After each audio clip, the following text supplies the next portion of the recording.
여러분 안녕하십니까? 원투펀치 TMF 투머치 풋볼 이명철 해설위원의 두 번째 시간입니다. 자, 오늘 이 시간에는 우리가 아시안컵 기간이 되다 보니까 요즘 뭐 거의 모든 축구 관련 유튜브들이 다 그냥 아시안컵 얘기만 해요. 그쵸. 근데 아시안컵 하는 게 조회수가 잘 나오긴 해요. 사실. 지금 제일 세간의 관심이 집중되고 있긴 하죠. 그래서 모두가 아시안컵에 관련된 콘텐츠를 연일 하고 있는데 그럼에도 불구하고 저희 원투펀치는 그 사이사이에 그래도 좀 아닌 콘텐츠도 좀 해야 되지 않겠나라는 생각을 했고 또 사실 지금 이맘때 정도에는 이 아시안컵 같은 특수 상황이 아니었으면 사실은 이 콘텐츠를 많이들 했을 거예요. 그랬을 것 같아요. 네, 지금 저희가 오늘 할 콘텐츠가 겨울 이적 시장, 유럽의 January Transfer Window, 1월 이적 시장에서 이루어지고 있는 이제 흥미로운 영입에 관해서 이제 이명철 해설위원께 부탁을 드렸는데 예전 같으면 뭐 1월 초에도 하고 1월 중순에도 하고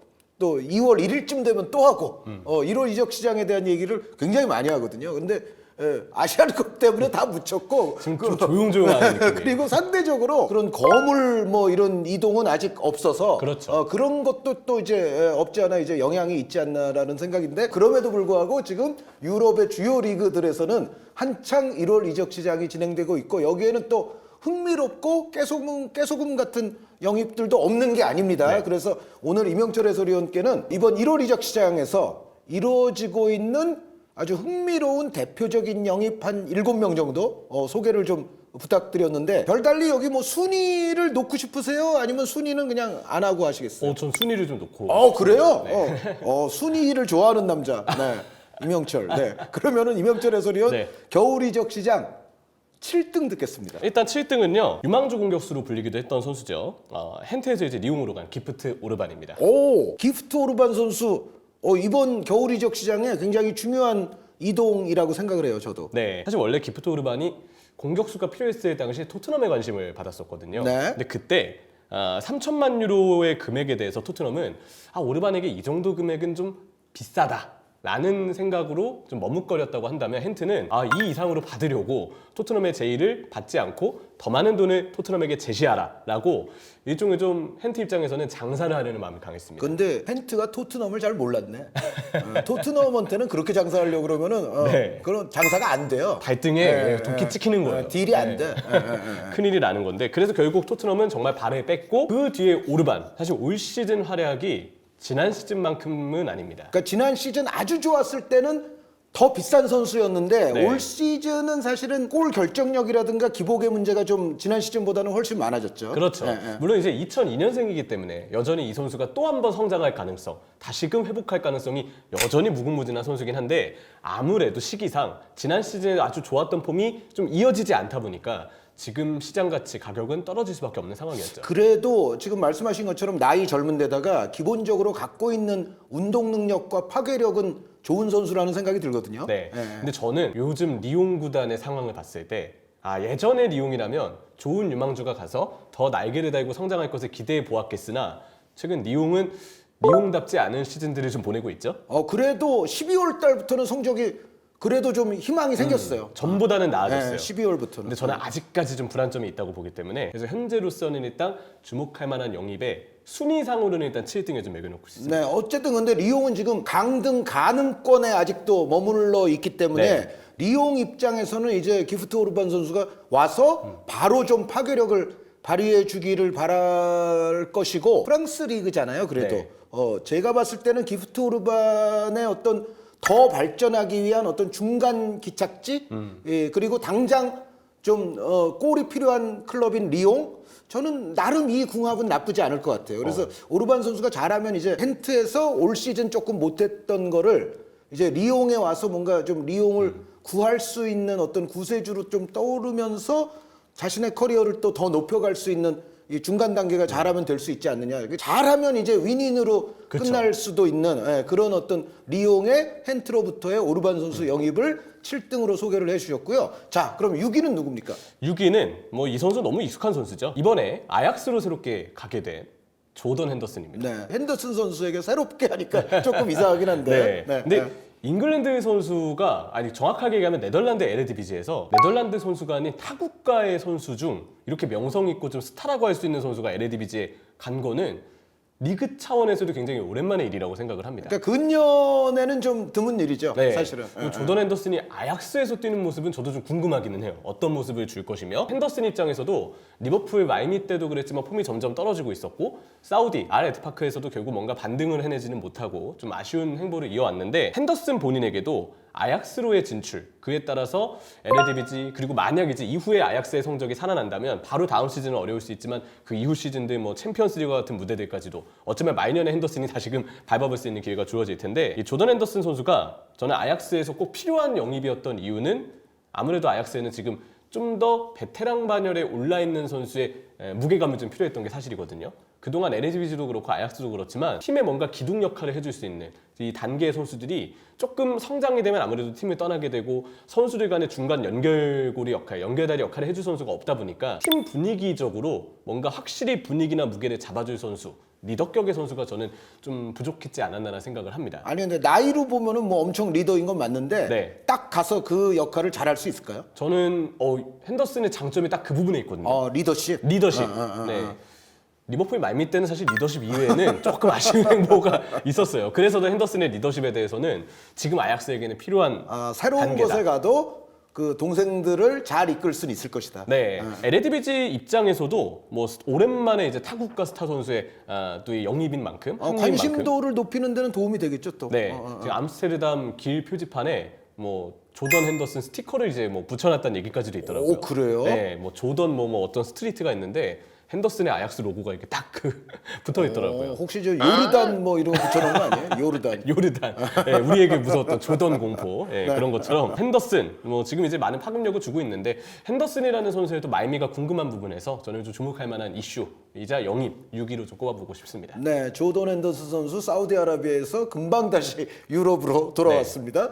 자, 그럼 이명철 해설위원의 5번째는 누굽니까? 한국 팬들 기준으로 좀 주목할 이슈이긴 할 거예요. 근데 저는 이게 어쩌면 우리 한국 대표팀에서도 굉장히 중요한 상황을 좀 만들어줄 수 있을 거라고 생각을 합니다. 한국 대표팀에게까지 영향을 미칠 수 있는. 네. 최근에 이제 우리나라의 그 선수 풀을 봤을 때 어느 팀이건 다 똑같지만 좋은 삼선 미드필더, 수비형 미드필더가 좀 필요하다는 이야기들을 많이 하잖아요. 네. 권혁규 선수를 권혁규 5위로 선수. 꼽았습니다. 네. 네. 권혁규 선수가 정말 그 위치에서 유럽에서 성공할 수 있다면 그러면 우리에게는 정말 큰 도움이 되겠죠, 나중에. 그렇죠. 예. 일단 올 시즌 지난 여름에 셀틱으로 이적을 했는데 아쉽게도 브랜던 로저스 감독에게 눈에 띄지 못하면서 데뷔를 하지 못했어요. 네, 그리고 겨울 이적 시장이 되면서 지금 같은 스코티시 프리미어십의 세인트 미레는으로 임대를 갔는데 네. 가자마자 데뷔를 했습니다. 네네. 그리고 그 경기를 보았던 스코티시 컵을 보았던 현지의 반응을 보니까 권혁규 잘한다, 단단하다 이런 이야기들을 굉장히 많은 그 팬들이 감상평으로 쏟아내더라고요.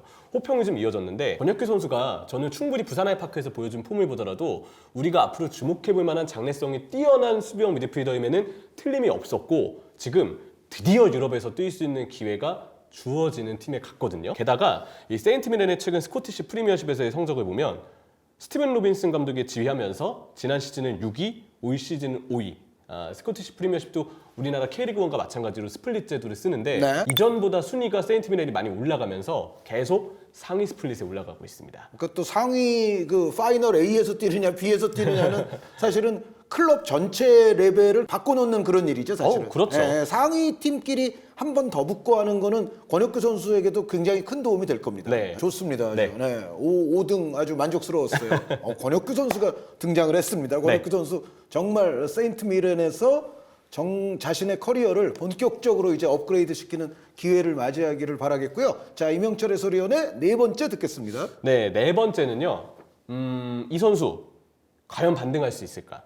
이슈를 좀 몰고 다니는 선수죠. 네, 이제 도르트문트로 임대를 간 제이든 산초입니다. 이번에 사실은 프리미어 리그 안에서 네. 외부로 이제 나간 선수들이 굉장히 많다고 하기는 좀 그렇죠. 어쨌든 꽤 여러 명이에요, 지금. 꽤 많죠. 그 중에서도 원래 가장 비싼 유형의 선수가 이제 제이든 산초였잖아요. 그렇죠. 산초가 과연 이제 분데스리가 돌아가서 과연 어느 정도 부활이 가능할까는 정말 흥미로운 요소인 거는 틀림없는 것 같아요. 그래서 이번에 뭐 올 시즌 일단 끝까지 단기 임대죠. 반년 정도 이제 도르트문트로 다시 복귀가 돼서 임대 생활을 좀 할 텐데 일단 지금 당장은 공격 포인트를 기록하고 있어요. 페널티도 얻어내고 그랬죠? 맞습니다. 다만 아직 감각은 예전만큼이 아니더라고요. 경기 감각도 오랜만에 실전 경기를 뛰는 만큼 많이 떨어져 있었고 사실 분데스리가 도르트문트에서 한창 산초가 좋았을 때는 드리블도 꽤 괜찮았거든요. 근데 요즘 경기를 뛰었던 최근에 도르트문트에서 경기를 봤을 때 산초는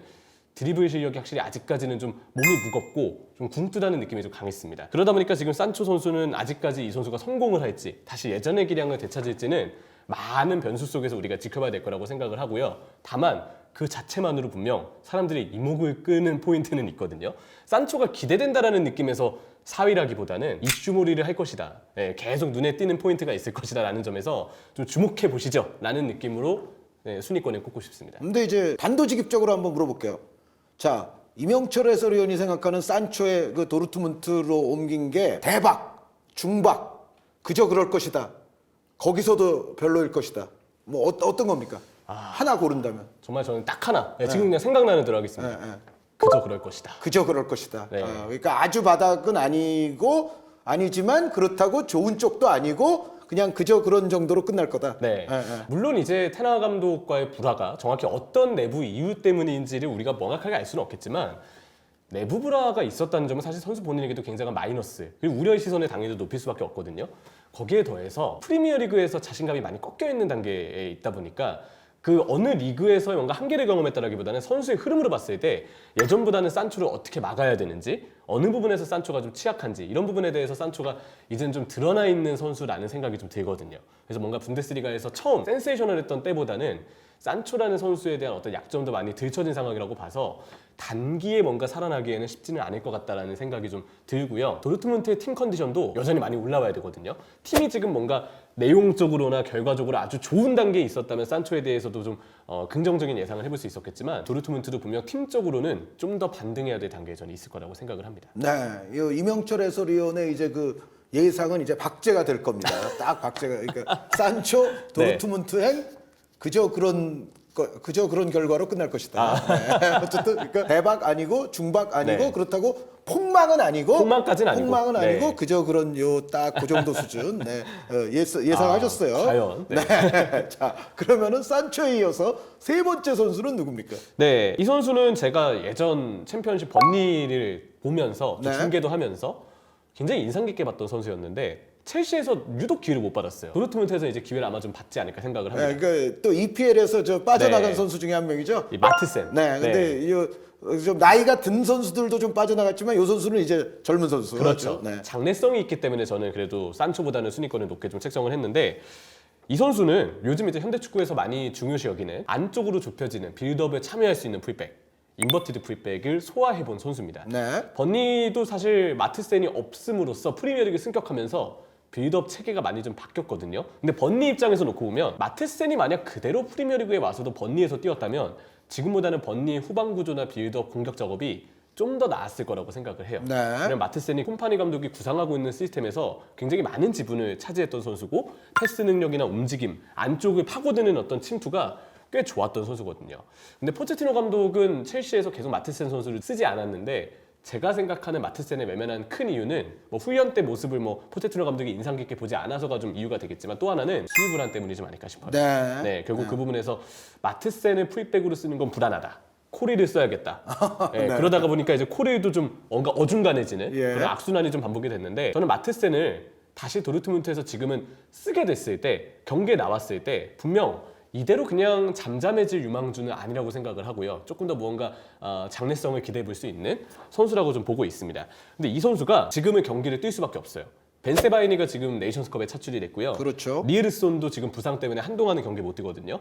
그래서 지금 마테스 선수가 가자마자 기회를 받았는데 가자마자 지금 바로 도움을 또 기록을 했습니다. 지금 도르트문트에서 이제 시작하고 있는 단계에 있지만 마테스는 후반기 동안 그래도 지켜볼 만한 여지가 좀 있지 않을까. 환경적으로도 써야만 하는 상황이 좀 조성이 됐고 거기서 지금 나와서의 활약을 보면 괜찮은 몸놀림을 보여줬거든요. 꽤 괜찮은 영향력을 보여줄 선수로 좀 기대해봐도 괜찮지 않을까 생각했습니다. 네. 이제 두 명 남았죠. 네. 자, 2위 누굽니까? 2위는 뭐 당연히 국내 팬분들이 많이 주목을 하시겠죠. 토트넘 스퍼의 드라구신입니다. 아, 네. 라두 드라구신 선수. 네. 좋은 영입이죠. 그렇죠. 네, 네. 센터백 뎁스를 보강한 걸 이상으로 좋은 자원을 영입한 것에도 저는 좀 힘을 좀 싣고 싶은데 신체 능력이 꽤 좋아요. 그리고 이제 토트넘의 그 올라간 수비 라인을 막기에는 역시 수비수는 기본적인 이 신체 능력이 좀 필요한데 그 부분에서 드라구신 선수는 나이도 어리지만 이미 괜찮은 신체 능력을 세리아에서도 보여준 만큼 충분히 프리미어리그에서도 앞으로의 장래성을 기대해 볼 수 있는 선수라고 생각을 하고요. 네, 그 김현민 기자님 컨텐츠에서도 이제 네. 드라구신에 대한 통계 여러 가지 스탯들이 나왔지만 스탯상으로는 뭐 워낙 괜찮은 선수. 그렇죠. 예, 예, 예. 네.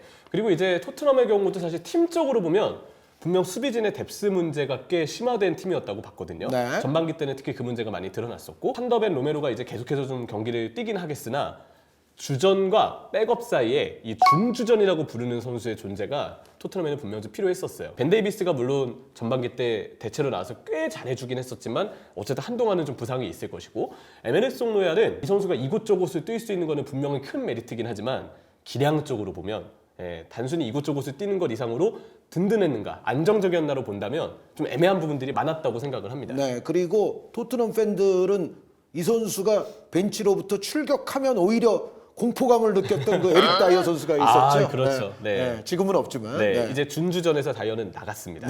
그럼으로써 새로운 선수가 필요했는데 드라구신이면 토트넘 팬들에게도 꽤 지금 기대감을 갖게 할 만한 영입이 아닌가라고 생각을 하거든요. 그러니까 토트넘이 어쨌든 장사는 잘해요. 네. 딜은 상당히 잘합니다. 그리고 젊어졌어요, 센터백이. 네. 로메로 선수가 가장 이 세 명을 기준으로 했을 때 로메로, 판더벤, 그리고 이제 드라구신까지 기준으로 했을 때 세 명 중에 나이가 가장 많은데 그 로메로가 25살입니다. 앞으로의 이 전체적인 호흡이 잘 맞고 드라구신이 잘만 성장을 한다면 길게 이 센터백진을 운영할 수도 있을 거라는 점에서 저는 괜찮은 영입이라고 보고 있습니다. 네. 자, 그러면 이명철 해설위원의 제뉴어리 트랜스퍼 윈도우 최고. 네. 물론 지금까지의 최고입니다. 그렇죠. 지금까지 가장 흥미진진한 최고의 영입은 누굽니까? 이 선수는 장래성이 아주 밝은 선수입니다. 네. 개인적으로도 기대를 많이 하는데 이 산투스에서 이번에 벤피카로 왔던 또 벤피카이기 때문에 벤피카의 픽이야? 기대가 좀 많이 되는데 당연히 좀 그 기대감이 따라오잖아요. 네, 벤피카 픽, 브라이튼 픽 뭐 이런 거는 좀 믿어야죠. 그렇죠. 네, 네, 그 벤피카가 또 한 명 아주 좋은 공격수를 영입했습니다. 마르쿠스 레오나르두 선수입니다. 네. 마르쿠스 레오나르두. 뭔가 축구하게 생긴 이름이에요. 이름 그렇죠. 자체도. 네. 근데 공격수죠. 네. 그렇죠. 일단 2003년생, 상당히 이제 나이가 어린 편에 속하고요. 브라질 20세 이하 대표팀 출신인데 얼마 전에 있었던 20세 이하 월드컵 때 5골을 넣었고 네, 실버 부트 탄 선수죠. 그렇죠. 네, 네, 네. 득점력이나 어떤 파괴력 그리고 일단 체격 조건이 좋은 공격수가 되게 아주 안성맞춤인 좋은 체격을 좀 지니고 있는 선수입니다. 그리고 근데 아주 크진 않잖아요. 근데 몸이 좀 단단해요. 이 어깨가 두껍다라는 점, 몸이 단단하다라는 점 때문에 힘이 좋다. 이 부분에서 저는 그 체격을 좀 높게 보고 싶은 이유가 좀 있고요. 이 선수가 벤피카에 지금 가자마자 활약을 하고 있습니다. 2경기를 뛰었는데 다 교체 투입이었거든요. 근데 그 짧은 시간 동안 벌써 다 골을 기록해서 2경기 2골을 현재까지 리그에서 대회에서 기록 중이에요. 네, 그 아주 민첩한 위치 선정에 네. 의한 골들이었죠. 다 골 냄새를 좀 잘 맡는다라는 네. 점이 분명 이 선수에게 좀 많이 느껴졌는데 저는 공격수의 그 골 넣는 어떤 그 감각도 좀 천부적인 부분이 있다고 생각을 하거든요. 산투스가 최근 이제 강등을 당했지만 그때도 두 자릿수 득점을 해냈던 예. 이 레오나르도 선수거든요. 예. 그런 점들을 본다면 활약이나 장래성 분명 지금 겨울 이적 시장에 팀을 옮긴 선수들 중에서는 가장 높게 평가할 수 있지 않을까. 그리고 이번 픽에서도 저는 과감하게 1등으로 선정을 하겠습니다. 벤피카 픽이니까 네. 웬만하면 틀리지 않을 거고 그리고 지금 진짜 교체로 2번 나와서 매 경기 골 넣고 있거든요. 예, 그러니까 분명히 또 나중에 이제 벤피카가 비싸게 팔 수 있는 선수가 되지 않을까 그렇죠. 생각을 합니다. 이명철 해설위원의 그 7명을 들어봤는데요. 저도 네. 그냥 대충 적어왔어요. 특히 이제 프리미어리그 관련을 임 의원님께서 많이 해주실 거라서 저는 비프리미어리그 선수들 중에서 조금 적어왔는데 저는 그냥 간단히 이름 위주로만 말씀드리겠습니다. 오르반 선수, 레오나르도 선수는 저도 적어왔거든요. 근데 이제 이외에 이제 제가 적어온 5명 선수는 일단 우니온 베를린에서 레알 소시에다드로 옮긴 셰랄도 베커 선수.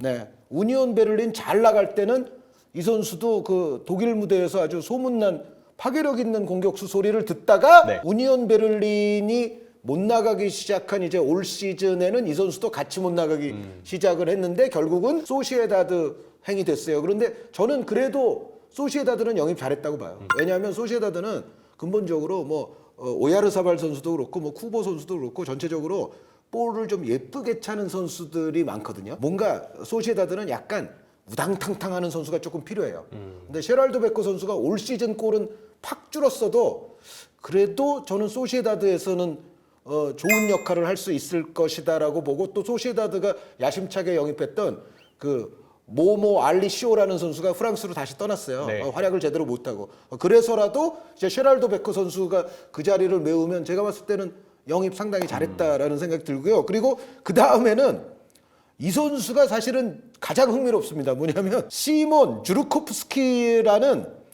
중앙에서 뛰는 미드필더인데 폴란드 네. 선수입니다. 주르코프스키. 이 선수가 지금 세리에 B로 강등돼 있는 스페치아로부터 지금 세리에 A에서 강등권 투쟁을 하고 있는 엠폴리로 옮겼는데 엽기적입니다.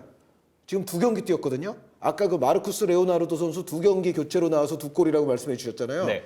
이 시몬 주르코프스키 선수는 2경기에 4골을 넣었습니다. 야, 대단하죠. 네, 딱 지금 엠폴리 와서 2경기인데 4골 넣었거든요. 네. 근데 이 선수가 이 정도면 지금 벌써 커리어 하이예요. 그러니까 원래 골을 그렇게 많이 넣는 네. 선수가 아닌데 거의 네. 공격수 이상으로 골을 넣고 있네요. 특히 이제 첫 번째 그 베로나전에서는 지는 경기인데 한 골 넣었거든요. 근데 두 번째 몬차전에서 머리로 한 방, 오른발로 한 방, 왼발로 한 방 해가지고 헤트트릭 하면서 이겼어요. 팀도 이겼어요.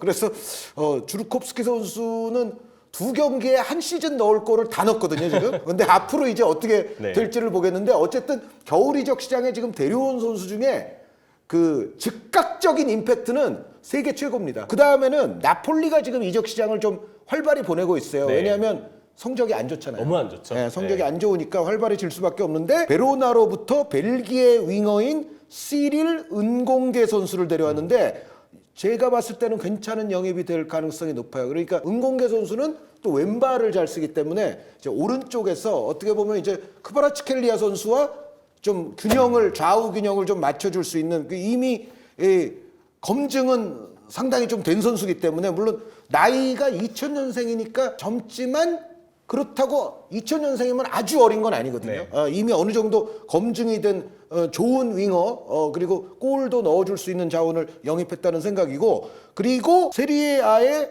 또 아주 막강한 팀 인테르 밀란이 테이전 뷰캐넌 선수를 영입을 했습니다. 이 선수는 캐나다 대표 선수들도 몇 명은 좀 유명한 선수들이 있잖아요. 네. 그 중에 이제 한 명인 테이전 뷰캐넌인데 이 선수도 기본적으로 윙어입니다. 그런데 발이 상당히 빨라요. 발이 상당히 빠르면서 윙어로서는 뭔가 저는 이 선수에 대해서 갖는 느낌은 엄청 대박까지 갈 유형은 아닌데 그렇다고 해서 아주 말아먹을 유형도 아니다. 왜냐하면 윙백도 윙도 다 가능한 선수잖아요. 네. 그렇죠. 그러니까 인테르가 지금 3백에 이제 윙백을 두는데 이 선수는 딱 그 인테르 포맷에 맞는 선수죠. 네. 그러니까 윙백에서부터 윙어까지 이제 다 소화가 가능하고 어느 정도는 제가 봤을 때 기대를 할 수 있는 안정적인 영입을 했다는 생각을 해보고요. 그리고 이번에는 나폴리에서 빠져나간 선수도 있습니다. 나폴리로부터 라이프치히로 간 엘리프 엘마스 선수.